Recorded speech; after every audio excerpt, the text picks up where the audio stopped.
Mesdames, Messieurs, aujourd'hui, Baruch Hashem, on commence le second Perek à propos des grandes midot raot. Kla la midot raot mkas tava vegava. Il y a ici des grands principes de mauvaises midot qui sont la colère, la ta'ava, les envies, et la ga'ava, l'orgueil. Chez Enakina, qui sont en fait issus d'autres mauvaises midot qui sont la kin'a, la jalousie, va ta'ava, les envies, mais le kavod et l'orgueil. Le kol echad kaloul mishnaim, chacun peut se départager en deux. Aïnou beka'as, dans le ka'as, ra ou mirma. Il y a le fait d'être mauvais avec la personne, et mirma est sournois. Rab et idgalout, tout simplement être mauvais avec la personne directement, ou mirma ou echad bape vechad balev. Sournois, ça veut dire être hypocrite, dire quelque chose qu'on ne pense pas.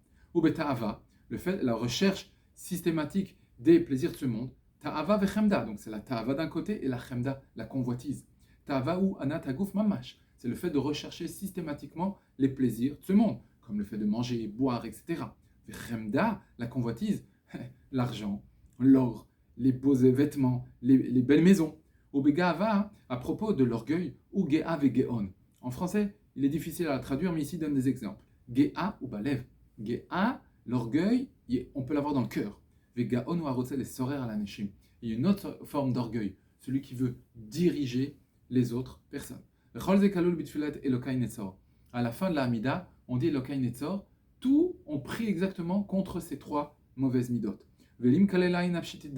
Ceux qui me veulent du mal à Kouchbourg, qui me maudissent, fais les taire. Ça, c'est contre la Ga'ava.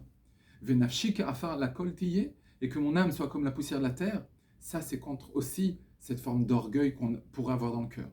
Petach libi betoratecha, ouvre mon cœur pour ta Torah, ça c'est ou efer ta'ava, c'est l'inverse de la ta'ava, de la recherche des plaisirs. Parce que celui qui veut s'asseoir dans sa maison bemenucha pour remplir cette ta'ava, alors dans la Torah on trouve aussi que la personne elle a besoin d'être tranquille pour pouvoir étudier la Torah. Et c'est exactement ce qu'on dit dans le Midrash, jusqu'à ce que tu demandes à Kodesh Baruch Hu de faire rentrer la Torah à l'intérieur de tes entrailles. Demande à Kodesh Baruch Hu et implore-le que ne tu fasses pas rentrer des tavot, de la bonne nourriture et des bonnes boissons. Et avec tes mitzvot, fais-moi courir derrière tes mitzvot, ou c'est l'inverse de ceux qui recherchent la convoitise. Parce que eux, ce sont des idiots qui recherchent systématiquement les plaisirs de ce monde. Il